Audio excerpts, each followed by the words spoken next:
माशाअल्लाह मस्जिद क़िबलतैन, दो क़िबले वाली मस्जिद।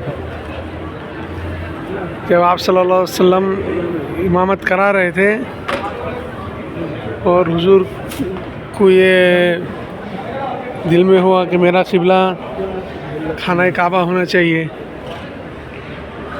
तब अल्लाह ताला ने वही के ज़रिए हुजूर को इस तरफ घुमा दिया था।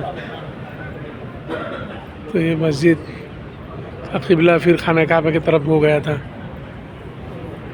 इसको कहते हैं मस्जिद क़िबलतैन। पहला क़िबला कहाँ है? पहला किबला ये, पहले ये क़िबला था। एक किबला था, मुँह कर लिया।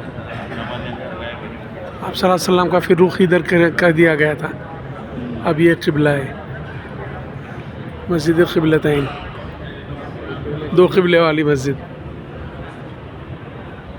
माशाअल्लाह क्या खूबसूरत मस्जिद है, देखिए।